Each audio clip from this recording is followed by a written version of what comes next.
three mysterious figures discover a human child abandoned in a basket, questioning the unexpected arrival of such a fragile being.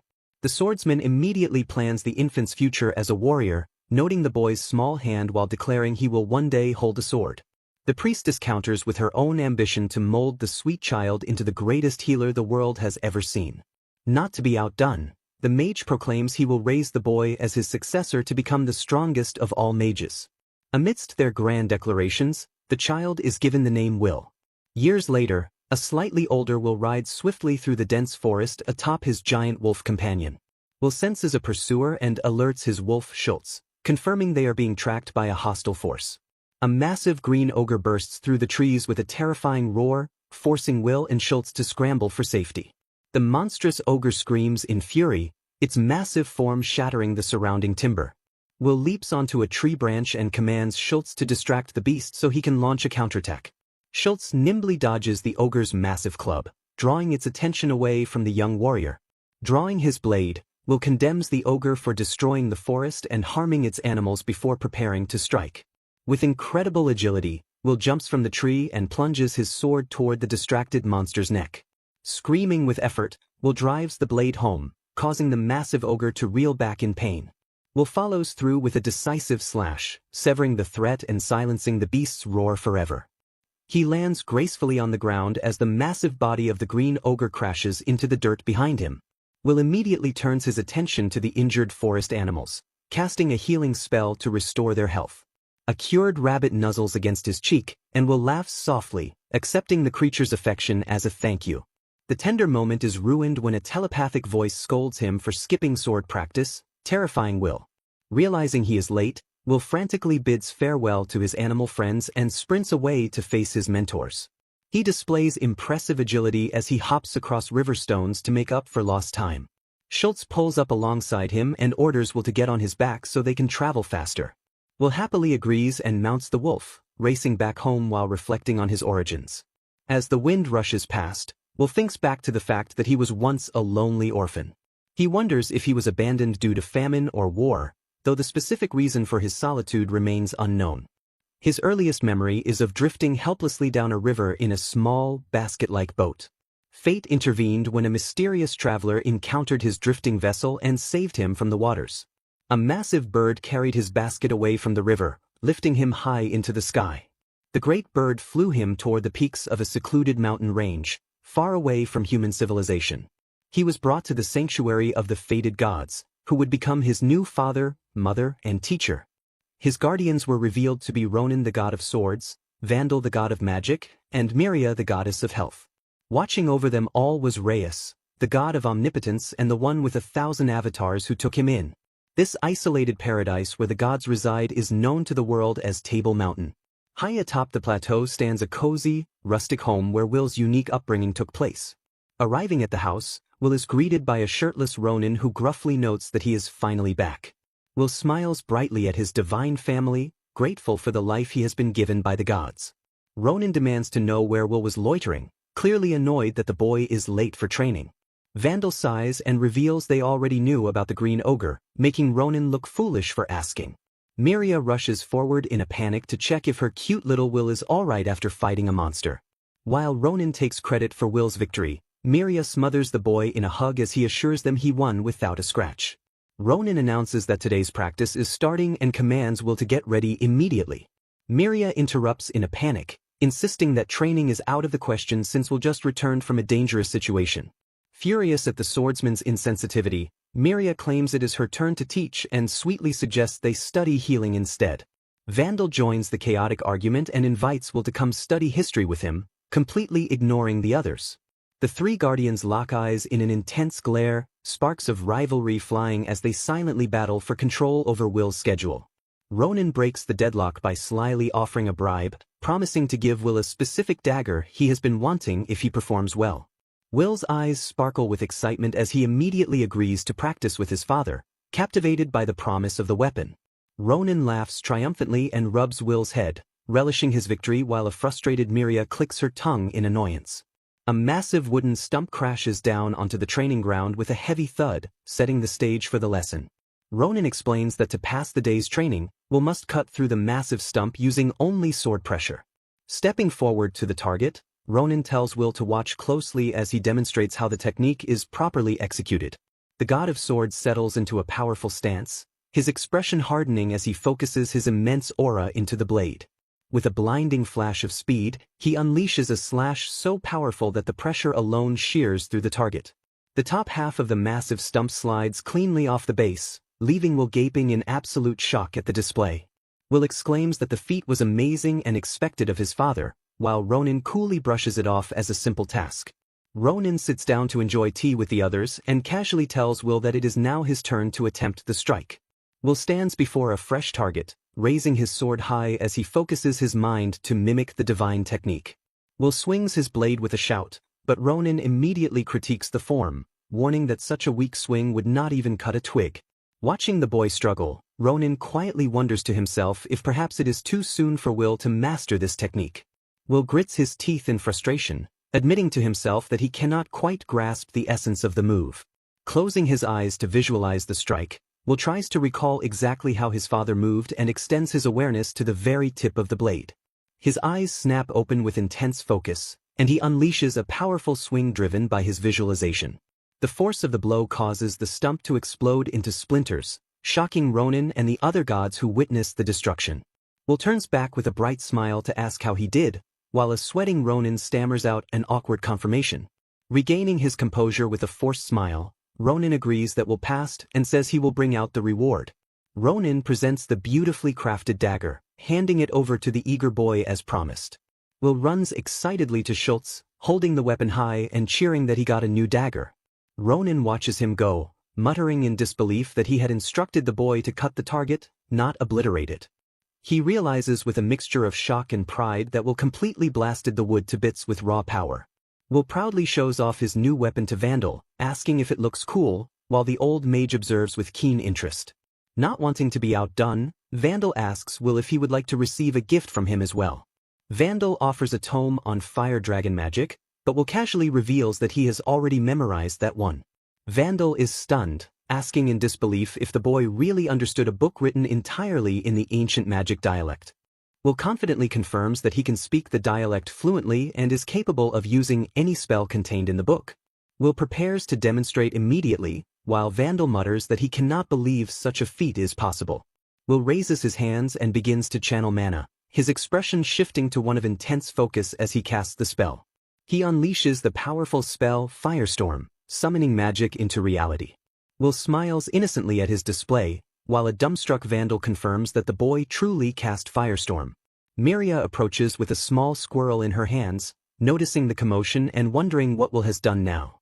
The small creature speaks up, informing Miria that Will's healing magic is amazing and that he saved the animals in the forest. Miria hugs Will tightly against her chest, praising her cute little boy for meeting her expectations as a healer. Ronin frantically points out that Will is suffocating in the embrace and warns Miria that the boy is about to pass out. Will gasps for air after being released, then excitedly asks his father if he can go show his new dagger to the forest animals. Ronin crosses his arms and grants permission with a smile, prompting Will to thank him enthusiastically before dashing off. Will mounts his wolf and waves goodbye to his guardians, shouting that he is heading off into the forest. A shadow passes overhead, and the boy looks up with a smile to see a large bird descending from the sky. The magnificent eagle swoops down and lands gracefully in the clearing amongst the other animals. Watching from a distance, Vandal notes that the usually timid animals are calm and remarks that Will has grown exactly as they thought he would. Ronin disagrees with a proud smirk, asserting that the boy has grown well beyond their initial expectations. The scene shifts to the perspective of a small white rat, looking back to the past when they first decided to raise the child. In the flashback, the three gods stand together, marveling at how much that little baby has grown since that fateful day. Back then, Ronin scoffed at the idea of raising a human child, comparing the infant to an appetizer while Vandal called it troublesome. Miria, however, was instantly captivated, calling the baby cute and urging the others to come take a look. She holds the child close, giggling that he feels soft and squishy just like a marshmallow. She demands that Vandal say something nice, but the grumpy mage just clicks his tongue in irritation. Vandal looks away with a sigh, grumbling that he dislikes small children because they are loud and greedy. Suddenly, someone points out that the usually timid animals of the forest have gathered nearby to check on the human child. Taking this as a sign, Miria declares that this kind child is destined to become the world's greatest healer. Ronin and Vandal remain skeptical, questioning if this baby really has the potential for such a specific destiny. Ronin leans in closer, observing the baby's incredibly small hands with deep curiosity. The infant reaches out and grabs Ronin's finger, holding it with surprising firmness. Ronin is shocked by the strength of the grip, exclaiming that the child has a natural aptitude for holding a sword. He immediately makes up his mind and declares that he will have the boy hold a sword when he gets older. With a fierce grin, the god of swords vows to raise the child as his own apprentice. Miria yells at him not to be so greedy, furious that he is brandishing a dangerous weapon in front of the baby.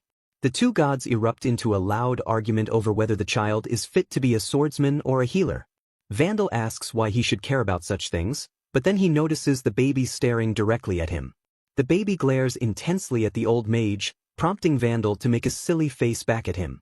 Vandal laughs and decides the kid has a good sense of humor, instantly changing his attitude. Miria and Ronin are shocked by his sudden shift as Vandal grins and offers to teach the intelligent child his magic.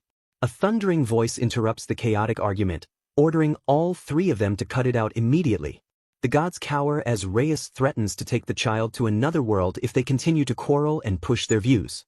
The laughing baby remains oblivious to the tension as Reyes asks the gods why they wish to teach him their respective paths. Ronin explains that men are all about strength and the boy needs the sword to protect himself. Miria argues that a kind heart is what matters most and the ability to heal will be his support in life. Vandal wagers that knowledge is the key to salvation and understanding his surroundings will bring the child happiness. Reyes, speaking through his eagle avatar, decides that since they all have valid points, they must take turns teaching him. The three guardians smile at one another, agreeing to the compromise to raise the child together. They pledge to give him the grandest education possible, combining the arts of the sword, healing, and magic. And so begins the story of Will, who would one day grow beyond all their expectations. The three gods erupt into manic laughter as they each loudly declare their selfish ambitions to mold the boy into the ultimate master of their respective arts. Reyes watches the chaotic display with a nervous sweat drop, questioning whether this competitive parenting strategy is actually going to work out. The group calms down and turns their attention to the god of omnipotence to ask what he intends to contribute to the child's future. They press him for an answer, noting that they have all pledged their gifts while he has remained conspicuously silent on the matter. Reyes pauses for a moment of dramatic effect before solemnly announcing that he will finally share his intentions. He reveals that he received a divine revelation the very moment he found the abandoned child by the river. The god of omnipotence prophesies that their teachings will serve as essential tools when the inevitable day comes for the boy to leave the mountain. He concludes that the best gift they can give is to raise Will as a free spirit without binding him to any rigid destiny. Years later, a young Will stands at the edge of the holy sanctuary and gazes longingly at the world below. He recites Ronin's warnings that the world is full of enemies and accepts that he cannot descend until his fated time arrives. Will resolves to continue his training for now, though he struggles to invent a cool title that combines his magic, sword, and healing skills. He paces back and forth while muttering potential class names, trying to decide if he is a holy knight or a magic knight. A voice from the shadows interrupts his musings to suggest the simple but powerful title of hero. Will immediately rejects the idea, explaining that he lacks the distinctive birthmark that all true heroes are supposed to possess. He sheepishly admits that he once checked his entire body in a mirror but found absolutely no mark of destiny.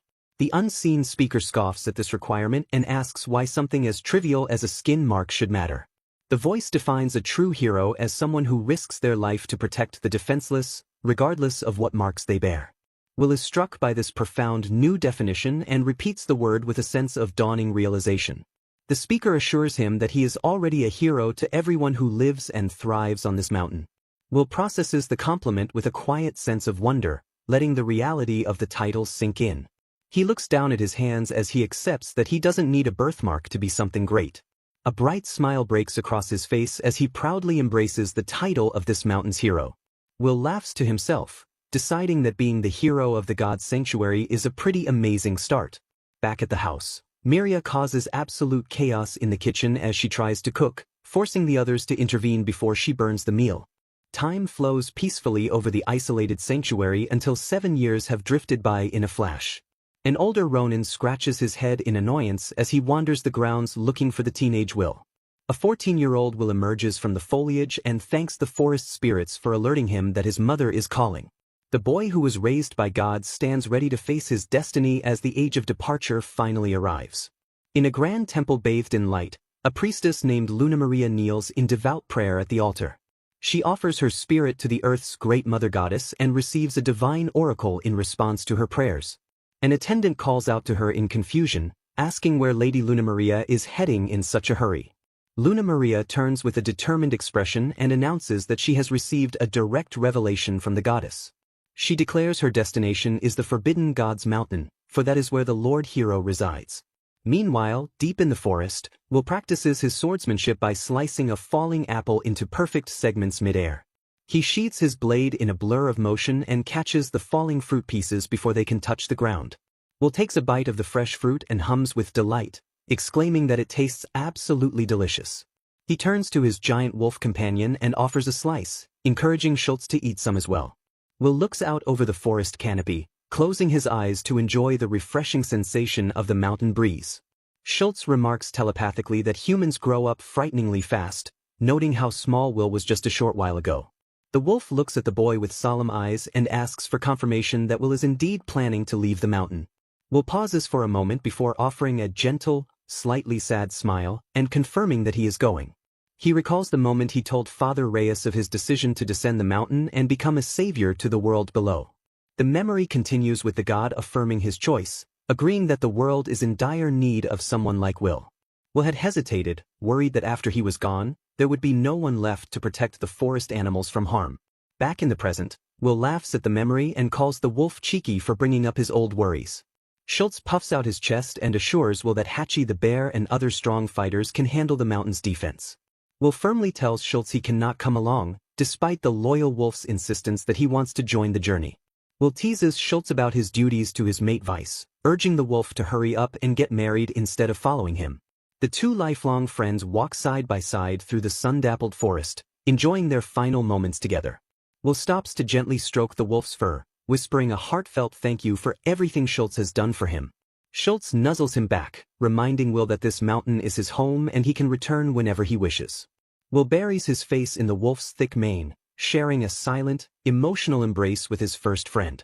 Pulling himself together, Will suggests they head back home so he can share the delicious apples with his father. Suddenly, Schultz halts and growls low in his throat, alerting Will that the scent of strangers is approaching. Will is confused, noting that this is the god's mountain and entering its holy grounds is strictly forbidden to outsiders. He closes his eyes and focuses his enhanced senses, extending his hearing to identify the source of the disturbance. From the sounds of heavy breathing and clanking metal, he deduces that a group of armored men is chasing a single woman. Will holds out his hand for a small bird to land and quietly instructs it to fly ahead and inform his parents of the situation. He assesses the woman's heartbeat as too soft for a villain and decides he must intervene to save her. With a confident smirk, he notes that in every story, the guys chasing a fleeing woman are always the bad guys. Elsewhere in the forest, Luna Maria flees in terror as armored mercenaries scream for her to stop right there. She desperately dodges a sword strike that shears through the foliage right next to her head. A large blade is hurled through the air, embedding itself in the ground to cut off her escape route. Luna Maria finds herself surrounded by the armed group, who sneer that she has nowhere left to run. The leader of the assassins steps forward with a cruel grin, telling her that she will forfeit her life here.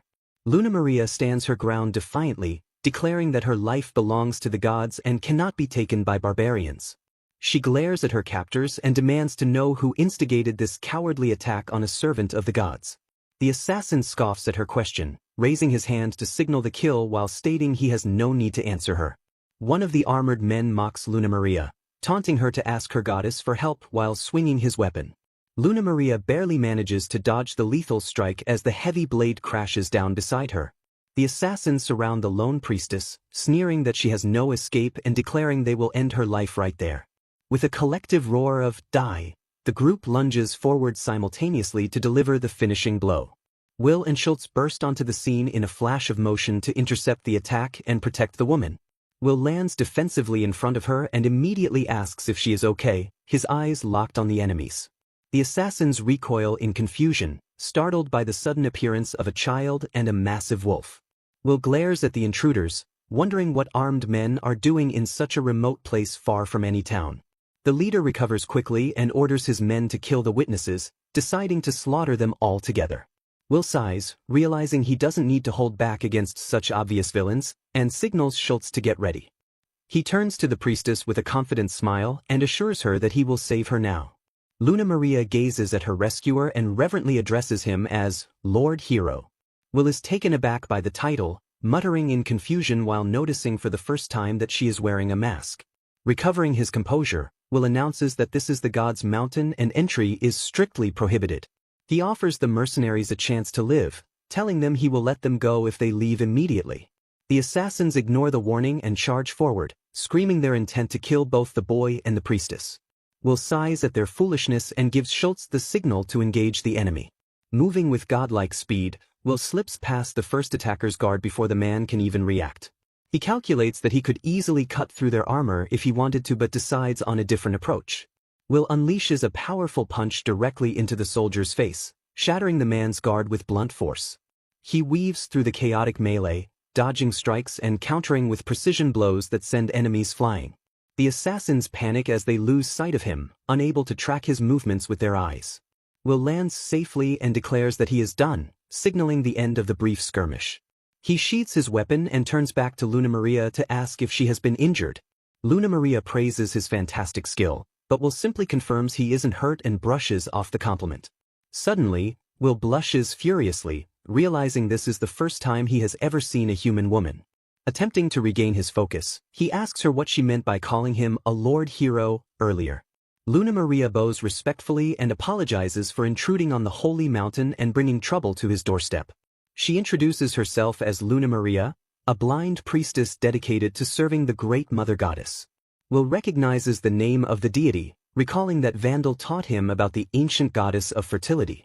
Luna Maria is impressed by his knowledge and confirms that he is indeed wise for one so young. She bows her head low, stating that her sole purpose for coming here was to meet the Lord Hero. She explains that her goal was to find the youth who was raised by the gods of this mountain.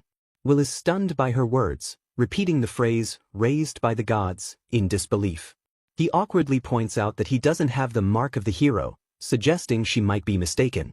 Luna Maria pauses, her masked face turning toward him as she realizes he indeed lacks the mark.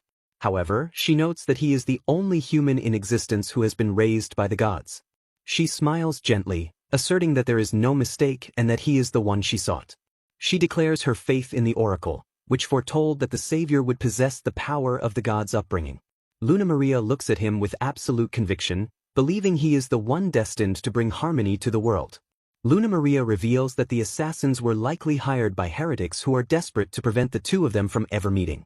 Will nods to Schultz, acknowledging the wolf's warning that a dangerous scent distinct from the assassins is lingering nearby. He introduces the giant wolf as his dear partner, leaving Luna Maria stunned that the Lord Hero can casually communicate with animals. Will suddenly shoves Luna Maria aside, shouting for her to be careful as he senses a new threat rapidly approaching. A tense silence hangs in the air for a heartbeat before the battle rhythm resumes with renewed violence. The assassin leader clicks his tongue in frustration, annoyed that the priestess is still breathing despite their overwhelming numbers. He glares at Will, admitting that the punk with the giant wolf is far stronger than anticipated and has become a real problem. Refocusing his men, the leader commands them to proceed with caution and slaughter both the boy and the woman without mercy. Luna Maria spots a glowing blade and urgently warns Will not to let his guard down against the enemy's magic weapon. Will freezes for a split second, shocked to hear that the bandits possess something as rare and dangerous as a magic weapon. He immediately steps in front of the priestess to shield her, ordering her to stay close behind him for safety. Luna Maria haughtily claims she doesn't need protection from such weak enemies, though she politely thanks him for the sentiment. Will shakes his head and corrects her, explaining that the assassin's combat ability is not the reason for his concern. He ominously predicts that everything around them is about to be dyed deep red, causing Luna Maria to ask if he plans to use fire magic. Will clarifies that he isn't the one casting the spell, his eyes fixed on the sky as a massive shadow descends upon them. He grimly notes that the assassins have unknowingly brought a catastrophe with them as a colossal winged beast eclipses the sun. The assassins scream in absolute terror, looking up to see a monstrous form plummeting from the sky directly toward them. A massive dragon crashes into the battlefield with earth-shattering force, crushing the forest and the soldiers beneath its weight. Will shields his face from the debris, staring up in awe at the legendary beast that has interrupted their fight. The surviving assassins tremble in fear, screaming in confusion as to why such a calamity has appeared before them. They stare up in despair at the towering beast, their voices cracking as they identify it as a catastrophic red-scaled dragon. The red-scaled dragon roars into existence, causing the terrified assassins to question why such a calamity has appeared here. Will and Luna Maria look up in shock as the massive beast towers over the battlefield. The sheer size of the dragon leaves the priestess trembling as she struggles to comprehend the scale of the threat. Will turns to her in surprise, amazed that she can deduce the monster's size despite her blindness. Luna Maria explains that the pulsating life force and the sound of wings piercing the atmosphere paint a clear picture of the beast. The dragon snaps its jaws at the nearby soldiers, forcing them to scatter in a desperate bid for survival. Luna Maria realizes the dragon chased the knights here because they destroyed its nest, seeking revenge for its lost home. The assassin leader panics, realizing that if they run now, their contract to kill the priestess will be void. Gritting his teeth, he decides they have no choice but to fight the monster to complete their mission. He orders his archers to ready their weapons and drive the beast away with a volley of arrows. The arrows strike the dragon's hide but bounce harmlessly off its impenetrable red scales. Desperate to make a dent, the leader orders his subordinate to use the magic weapon against the beast. The soldier strikes with the magic sword, but even that fails to leave a scratch on the damned lizard.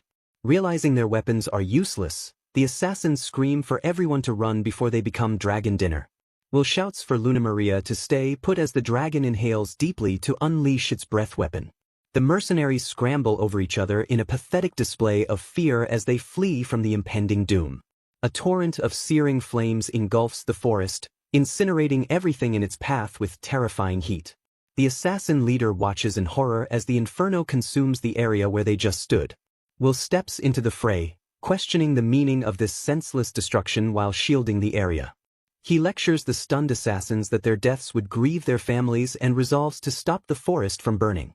Will knocks the assassins out of harm's way, tossing them aside to save them from the dragon's rage. He stands alone between the humans and the monster, staring down the massive beast without an ounce of fear. With a fierce glare, Will challenges the dragon to come at him if it wants a real fight. He declares that he is its opponent, drawing the dragon's attention away from the fleeing soldiers. The dragon stomps the ground, its massive weight shaking the earth as Will stands his ground. The surviving assassins pick themselves up, asking the crazy kid if he is alright after facing the beast. They scoff in disbelief, wondering what a mere child thinks he can do against a legendary dragon. Luna Maria cries out to her lord hero, but Will calmly assures her there is nothing to worry about. He grips his blade and announces that he has something special in store for this overgrown lizard. Will walks calmly toward the looming monster, visualizing the cross-shaped energy of his technique. He focuses his mind, channeling his mana as the assassins and priestess watch in breathless anticipation. Will combines Father Ronin's sword technique with Father Vandal's enhancement magic to create the ultimate weapon. In his mind's eye, the rusted dagger transforms into a legendary blade capable of cutting through anything. Will unleashes the Ice of Regret, a slash imbued with the chilling power of the void. He commands the world to freeze, swinging his blade to intercept the dragon's fiery breath. The assassins gasp as the dragon's fire is instantly neutralized and encased in solid ice. The freezing effect spreads rapidly, climbing up the dragon's neck and consuming its massive body. Within seconds, the terrifying beast is completely sealed inside a towering prison of jagged ice. The massive ice sculpture stands silent in the forest, a testament to the boy's godlike power. Will sheathes his sword as the assassins stare at the glacier in disbelief, demanding to know who the hell this brat really is. The surviving assassins flee in terror, screaming that the boy is a monster who turned a dragon into a glacier. Luna Maria turns her attention to Will, addressing him reverently as Lord Hero despite his relaxed posture. She reaches up to her face with trembling hands and slowly begins to remove the visor covering her eyes. A stunningly beautiful woman is revealed underneath the mask, her eyes sparkling as she reintroduces herself to her savior. Luna Maria leans in with a gentle smile and asks the boy to grant her the honor of knowing his name. Will looks away shyly and introduces himself simply as Will, omitting any grand titles. He explains with a carefree smile that while he is a human, his parents happen to be gods. Luna Maria insists that he is the hero destined to save the world, even though Will points out he lacks the required mark. She brushes her hair back and admits that since she is blind, she couldn't see the mark even if he had it. Will freezes in awkward silence, realizing that apologizing for not noticing her blindness might actually be rude. Luna Maria explains that she offered her sight to the goddess willingly as proof of her devotion. She smiles serenely, assuring him that she does not regret the sacrifice she made to become a priestess. Will leans against Schultz and murmurs a quiet acknowledgement, processing the weight of her sacrifice. Luna Maria suddenly asks if he just put his hands behind his head, catching Will completely off guard. She explains that the loss of her sight has heightened her other senses, allowing her to hear the subtle changes in air currents. Luna Maria gives him a thumbs up, revealing that she watched his heroic battle through sound alone. Will blushes furiously at the compliment, clearly embarrassed by her direct praise. He stares at her in stunned silence, captivated by her perception and presence. Luna Maria assures him that she has been trained in combat since childhood and will not be a burden in a fight. She gazes at him with hopeful eyes and asks him to join her on a journey to save the world. Will looks off into the distance, the words, "go on a trip," resonating with his earlier thoughts. He admits that he was actually planning to leave the mountain soon, leading Luna Maria to declare their meeting is fate. Schultz interrupts the moment to ask telepathically if Will really thinks the gods will let him leave so easily. Will hesitates, believing Father Reyes might allow it, but he is far less certain about the others. A heavy dread settles over him as he considers the inevitable reaction of his other three guardians. He imagines the overprotective Three Gods faction, screaming their opposition to his departure in unison. Will sighs, realizing that while most of them will object, there is at least one god he can rely on. Luna Maria suggests they go meet his family together so she can help plead his case. She bows respectfully, pledging that as his underling, she will do everything in her power to gain their approval. Will agrees to the plan, and they begin their walk toward the god's residence. Luna Maria attempts to put her mask back on, but Will suddenly stops her with a concerned expression. He gazes intensely at her face and tells her that hiding such beautiful eyes would be a terrible waste. Luna Maria blushes at the unexpected compliment and agrees to keep the mask off if that is his wish. Will turns away with a red face, realizing that unlike his mother, he is completely unused to dealing with girls his age. Luna Maria reaches out and gently takes his hand to lead him forward. Their hands clasp together in a warm grip, sealing their new partnership as they walk. Hand in hand, the boy and the priestess head toward the sanctuary where the gods reside. High above, a small bird observes the intimate scene and flies off to report the news to the gods. Miria listens to the bird's report with a demonic expression, furious that some little girl has the guts to approach her cute Will. Arriving at the grand entrance, Will announces they have reached the god's mountain palace where his parents await. Will sheepishly explains that the gods usually live in a humble hillside house but use this palace to maintain their divine image. They enter the main hall where three imposing figures sit in silence, the air heavy with an intimidating pressure. Miria glares down from her throne with terrifying intensity, causing the very atmosphere to tremble around her. Will laughs nervously while sweating bullets, whereas Luna Maria stands frozen in shock at the intensity of the greeting. Luna Maria observes the three deities sitting on high thrones, overwhelmed by the sheer magnitude of their divine power. Will steps forward to break the tension, apologizing to his parents for barging in unannounced with a guest. Miria ignores her son and focuses her sharp gaze entirely on the maiden who serves the mother goddess. Ronan crosses his arms and bluntly asks the priestess for what reason she is trying to seduce their son. Luna Maria begins to explain that she offered her body to the goddess, causing Will to panic at the misunderstanding. She calmly clarifies that serving Lord Will is simply another one of her ultimate goals as a priestess. Miria snaps in a rage, pointing a finger and shouting that she won't allow some girl to steal her Will away. Luna Maria pouts visibly, puffing out her cheeks in annoyance at being rejected so vehemently. Vandal chuckles from the side, amused that they are jumping straight into a classic bride versus mother-in-law conflict. Will is flustered by the word bride, but Ronan presses on to ask if the two of them have at least kissed yet. Will screams in embarrassment with a bright red face, completely caught off guard by his father's direct question. Luna Maria blushes deeply and touches her face, murmuring that if Lord Will wished for it, she would comply. Will's imagination runs wild as he pictures himself standing in a wedding tuxedo next to a bridal Luna Maria. The fantasy intensifies as he imagines holding her close, staring into her eyes in a romantic embrace. Snapping back to reality, Will stammers frantically that he would never joke about or accept such a situation. Vandal teases that he can't blame Will for preferring a young girl over an old hag who just dresses like one. Miria smiles terrifyingly while crushing something with her bare hand, asking Vandal whose side he is actually on. A large black bird interrupts the bickering, ordering Ronan and Vandal to give it a rest already. The massive crow flaps its wings and lands on the high seat, commanding the attention of everyone in the room. Will explains to the awestruck Luna Maria that the bird is actually Reyes, the god of omnipotence.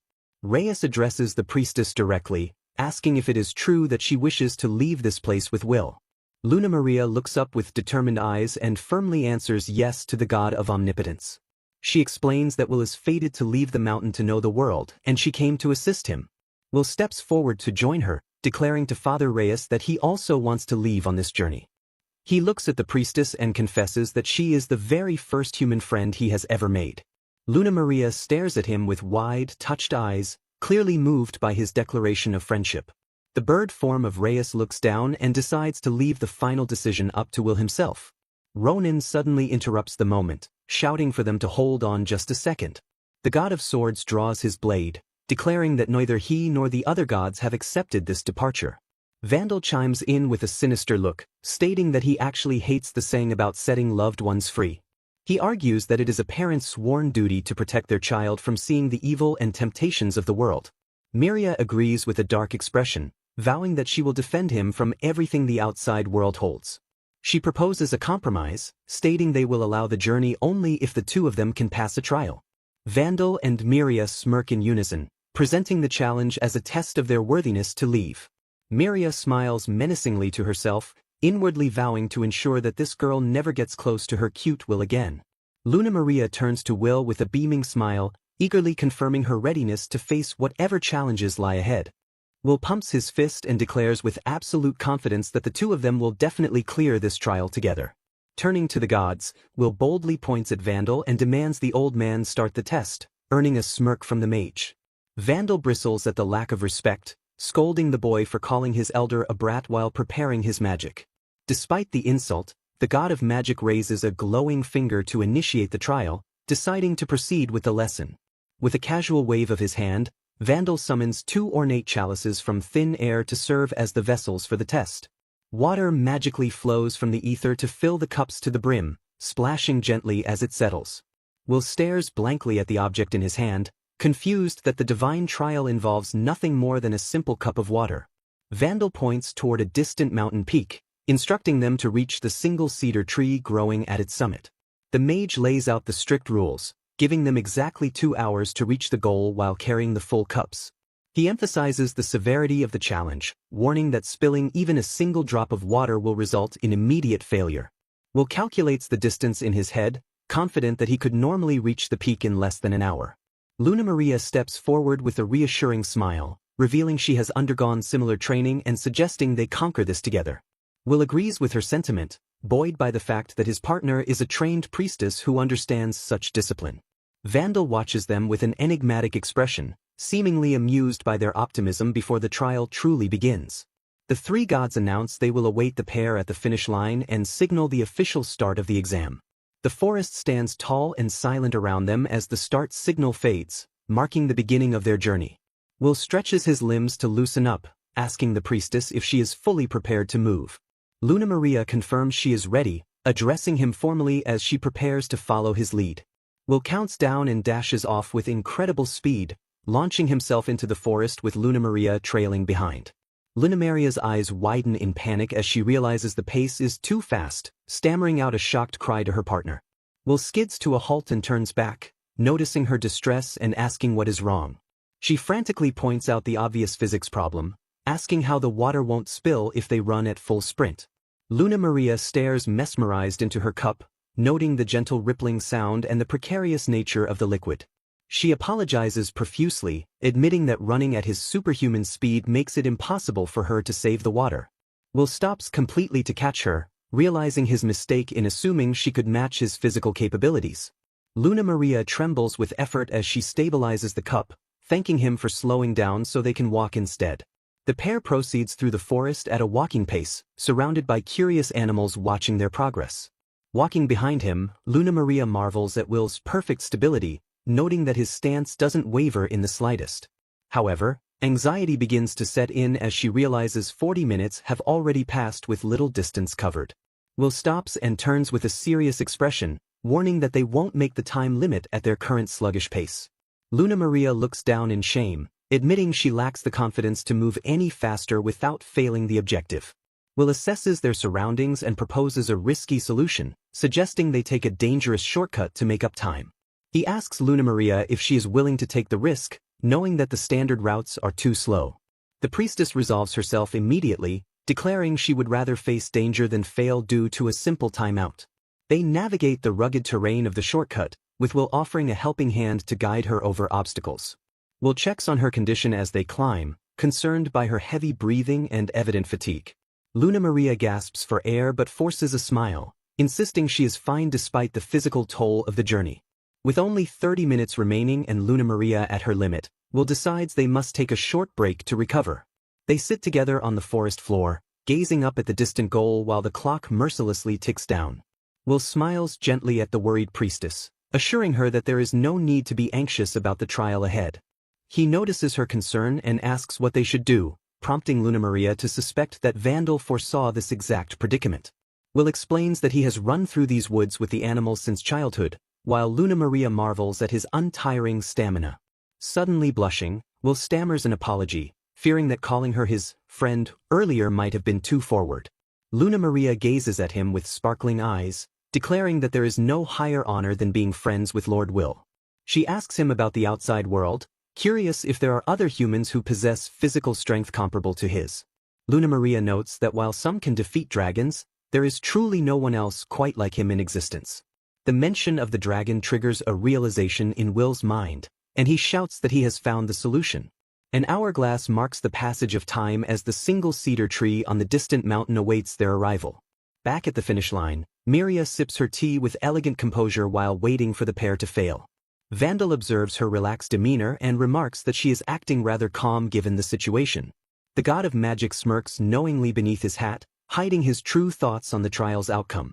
Miria laughs haughtily, pointing out that Vandal was the one who gave them an impossible task to begin with. Ronan agrees as he wipes off his sweat, noting that while Will could do it alone, the maiden makes the task impossible. The tension rises as the hourglass shows only 5 minutes remaining before the time limit expires. Miria squeals with delight, fantasizing about how she will hug and console her cute son once he returns in failure. The gods look at her with disgust, asking her to stay away because she reeks of desperate sweat. Miria puts Vandal in a headlock and demands to know if there is any possibility that things could go wrong. Vandal struggles against her grip, wheezing that he was just thinking about how little faith she has in her son. Breaking free, Vandal points toward the horizon and tells the other gods to take a look at the approaching figures. Will and Luna Maria burst into the clearing with smiles on their faces, running side by side to the finish line. Will triumphantly announces that they made it, causing a shocked Ronan to scream in disbelief. Ronan demands to know how the maiden managed to run all the way here without collapsing from exhaustion. Ignoring the physics of her arrival, he frantically points a shaking finger and demands to see if any water remains. Will and Luna Maria exchange a knowing smile, acknowledging that running should have emptied the cup by now. Luna Maria presents the chalice, revealing the contents are still perfectly contained within the vessel. Ronan stares into the cup in shock, realizing that the water has been completely frozen into a block of ice. Vandal laughs heartily at the clever solution while Miria looks stunned and Ronan questions if this is allowed. The mage explains that he only forbade spilling the water, never stating that they couldn't freeze it to keep it safe.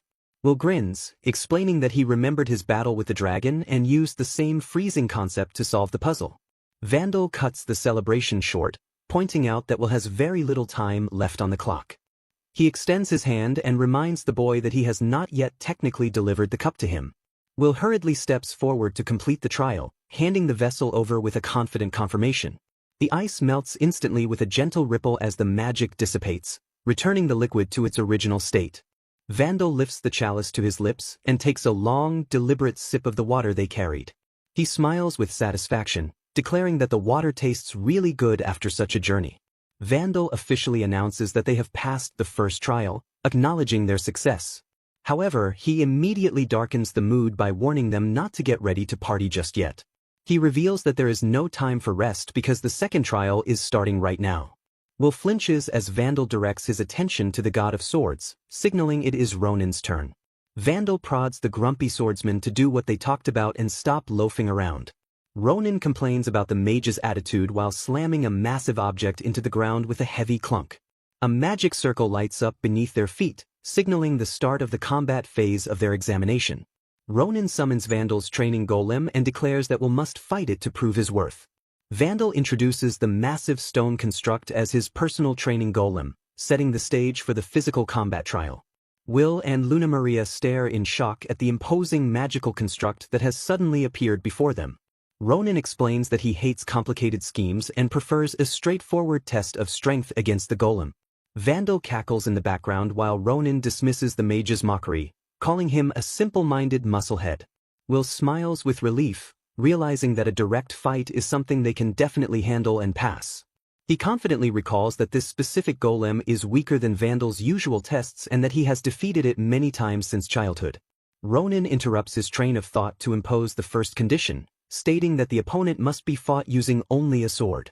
Will looks confused but remains unbothered, unable to see how restricting the weapon changes the difficulty of the fight. Ronin raises his finger to declare the second and most crucial condition of the trial. He points a massive finger directly at the priestess, announcing that she is the only one permitted to fight the golem. Luna Maria gasps in sheer disbelief, her composure cracking at the sudden revelation that she must fight alone. She points at herself in confusion, stammering as she tries to process the fact that she is the designated combatant. Ronin smirks at Will, acknowledging the boy's strength while questioning the capability of his companion. He coldly states that he is not kind enough to let Will act as a mere carrier for a weakling who cannot pull her own weight. Ronin taunts the priestess, assuming that a holy woman like her has likely never held a blade in her entire life. He leans in with an intimidating glare, challenging her to prove him wrong and show if she knows how to use a weapon. To everyone's surprise, Luna Maria pulls a short sword from her robes, explaining that while her goddess dislikes violence, self-defense is a duty. Ronin grins with satisfaction, clearly pleased that the girl has some spine and is prepared for combat. Will is dumbfounded that she was hiding a weapon the whole time, while Ronin asks if the boy is satisfied now. The God of Swords dismisses Will's concern, telling the lad not to get so worked up over a little test. Ronin explains that the golem is only level 2 by human standards, weak enough that a 5-year-old will defeat it. He warns that if Will interferes, they lose instantly, adding that Luna Maria is free to run away if she values her life. Ronin lectures that a hero's followers must also be strong enough to protect their lord, not just rely on him. Luna Maria draws her blade with determination, declaring she will take on the trial with everything she has to prove her worth. Will calls out her name in a panic, worried about her fighting such a dangerous opponent alone. He desperately wants to shout out advice on how to beat the construct but stops himself to respect the trial rules. Luna Maria turns back to him with a gentle smile, silently assuring him that she will be all right. She vows to pass the trial no matter what, dedicating her resolve to her Lord Will. Will sees the determination in her stance and realizes she is fully ready to face the danger head-on. Ronin raises his hand and shouts the command to begin, signaling the start of the life-or-death duel. Luna Maria moves instantly, dashing forward as the golem springs to life with a terrifying roar. A massive stone fist slams into the ground where she just stood, debris flying as she barely evades the crush. Ronin observes with interest, noting that despite her blindness, she is using her acute hearing to dodge the attacks. He remarks that while her evasion is impressive, simply dodging will not be enough to secure victory.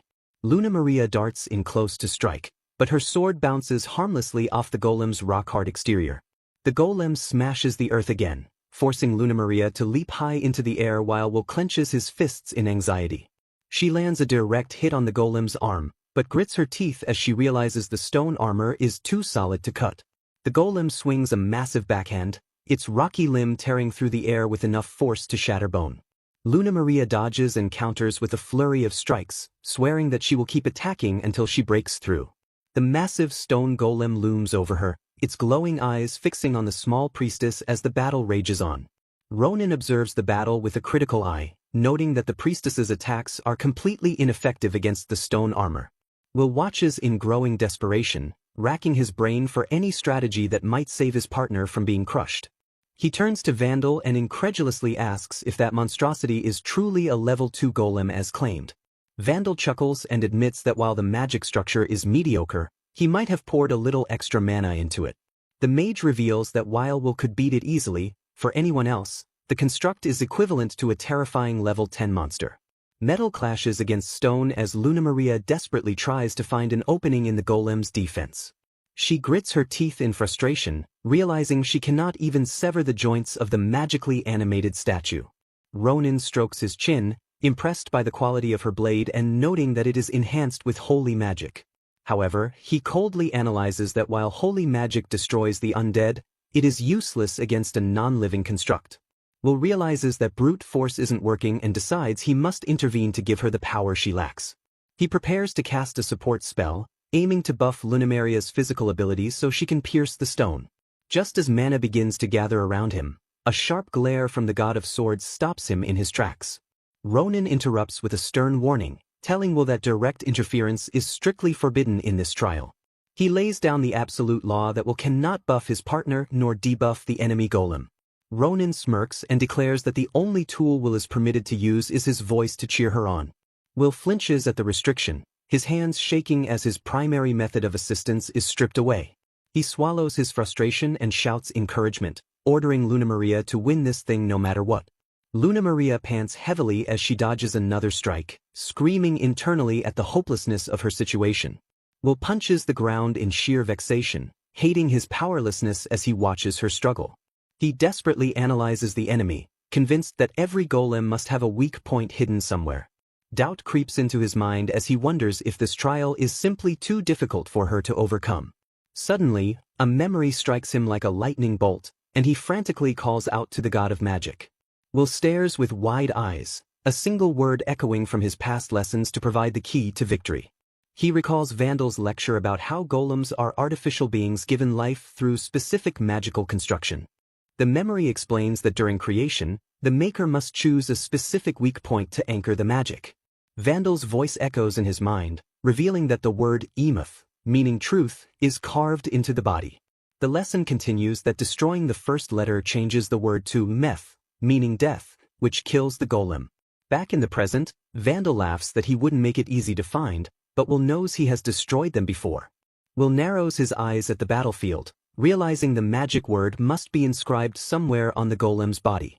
He turns to Ronin one last time to confirm that he is absolutely forbidden from interfering directly.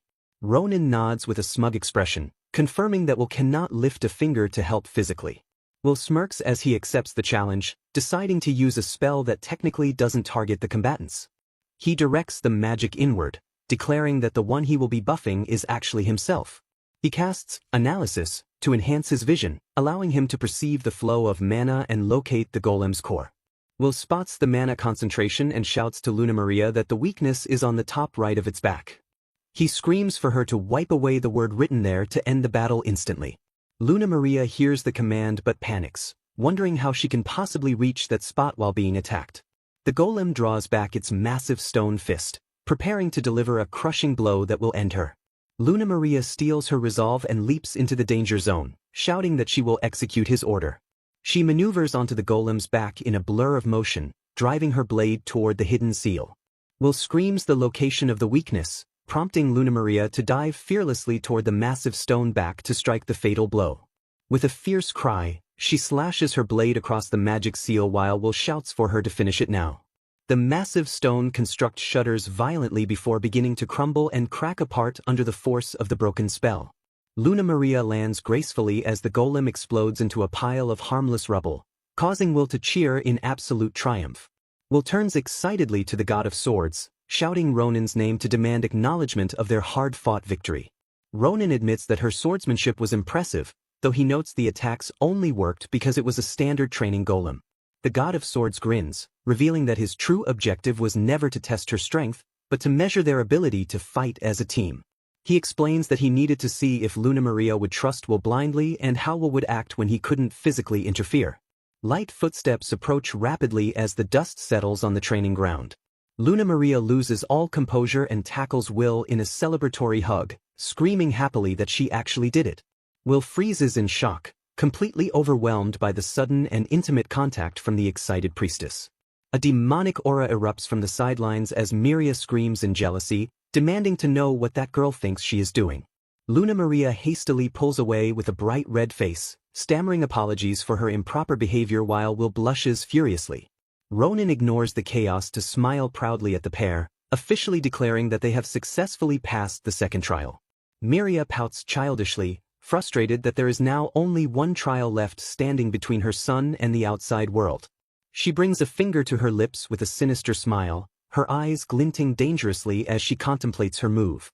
The goddess of health muses darkly to herself, wondering exactly what kind of impossible challenge she should force them to endure.